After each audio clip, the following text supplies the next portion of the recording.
Bentar lagi mau mulai nih guys, ada iklan lucu. Kalian mau dengar? Kepada seluruh anggota Dewan Komisaris dan anggota direksi,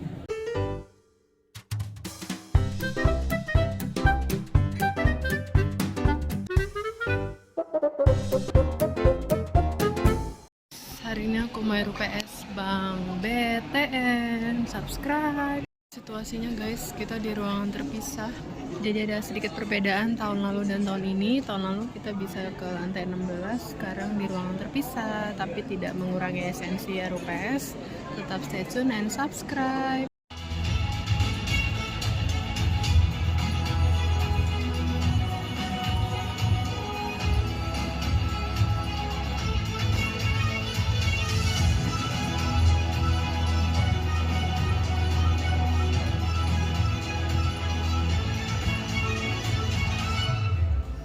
A few moments later.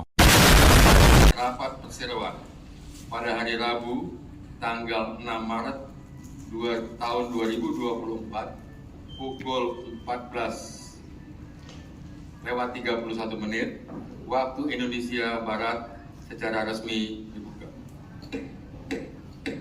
Berikut paparan kondisi umum perseroan tahun 2023 ya guys. Aset meningkat seperti di tabel. Kredit tumbuh 333,7 triliun. DPK tumbuh. Dan laba bersihnya nih guys, tumbuh 3,501 triliun, tertinggi sepanjang masa setelah COVID. Bank BTN mendapatkan achievement ya guys, sepanjang tahun 2023. Mohon maaf nih kalau kurang jelas, karena layarnya kecil. Padahal aku sudah duduk di baris kedua loh. Rewards-nya nih, ada The Greatest Champion, The Best for IT Digital Transformation, seperti yang ada di tabel itu. Paparan selanjutnya nih guys, laporan perkembangan bisnis perseroan tahun 2023. Asetnya tumbuh, rasio kasa juga tumbuh, jauh melampaui minimal batas OJK 14% ya guys. KPR subsidi meningkat 10% dan ekuitasnya juga tumbuh. Congrats Bank BTN untuk pencapaiannya.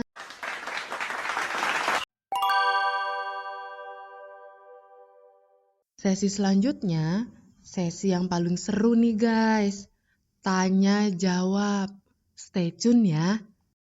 Terdapat 3 pertanyaan namun berdasarkan sertifikat.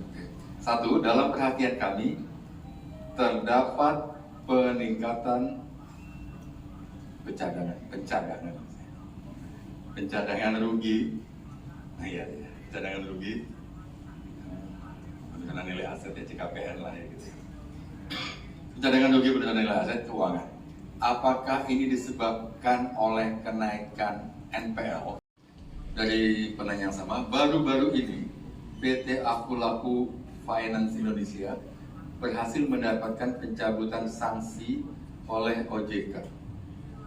Apakah ini akan memberikan dampak pada industri perbankan, terutama BTN, mengingat perusahaan BN memiliki CAGR lebih dari 10%. Wijaya dari PT Liliana Digital Indonesia. Dapat kami sampaikan bahwa tahun 2023 ini, maksudnya tahun 2023 kan, tahun 2023 kita mengalami penurunan NPL, jadi bukan kenaikan NPL. Ya, dari 3,38% menjadi 3,01%. Sementara kalau pencadangan kerugian atau CKPN itu dimaksudkan lebih untuk meningkatkan cadangan dalam rangka kehati-hatian bank. Dia kita naikkan cadangannya dalam rangka meningkatkan kehati-hatian bank di tahun 2023, sehingga coverage rasio bank tabungan negara antara pencadangan dibandingkan NPL telah menjadi 155-156%. Kemudian yang berikutnya, yang pertanyaan kedua, yang terkait dengan BNPL, rasanya pertama adalah PT Akulaku Finance Indonesia atau properti, dan sampai hari ini belum ada orang beli rumah pakai pay letter, setahu saya gitu ya. Jadi sampai hari ini kita belum belum beririsan atau mengalami persaingan dengan buy now pay later.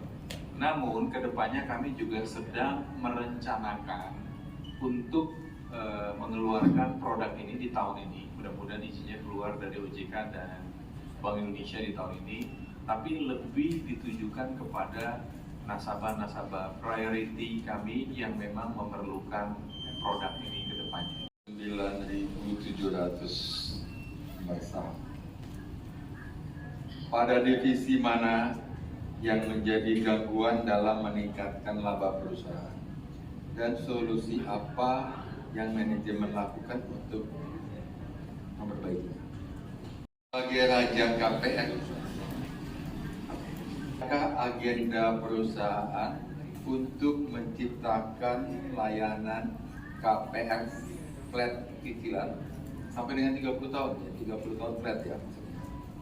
Dan apakah itu akan mengganggu NPL seandainya nasabah wan prestasi karena pensiun atau PHK? Denny, yang pertama adalah divisi yang mengganggu ya. Jadi sampai hari ini kita belum merasakan kalau adanya divisi yang mengganggu gitu ya. Labanya juga meningkat, kinerja pertumbuhan kreditnya meningkat, cost to income rasionya semakin baik turun, kemudian pencadangan CKPN-nya juga meningkat, asetnya juga tumbuh, dananya tumbuh 8,6% ketika market hanya tumbuh 3%. Coverage LAR-nya juga membaik, angka LAR-nya atau loan at risk-nya juga menurun. Jadi apakah ada divisi yang mengganggu? Menurut kami sampai hari ini divisi semua baik-baik saja dan tidak ada yang mengganggu. Mudah-mudahan bisa menjawab pertanyaannya. Kemudian yang kedua terkait dengan skema KPR, nanti saya minta bantuan Pak Irwandi juga. Skema KPR flat cicilan sampai 30 tahun, apakah mungkin dilakukan? Jawabnya mungkin, tapi pertanyaannya apakah laku? Membebani konsumen. Bisa jadi bunganya akan berlipat-lipat kali dibanding pokoknya. Itu suku bunganya efektif. Nah ini menurut saya yang dirugikan konsumen kalau flat sampai 30 tahun. Pertanyaannya, untuk KPR subsidi saat ini program dari pemerintah adalah jangka waktunya 20 tahun dan itu memang masa subsidinya itu adalah selama masa tenor kredit dengan bunga 5%. Nah sementara yang di luar subsidi, Bank BTN sudah punya produk itu bisa jangka waktu sampai dengan 30 tahun.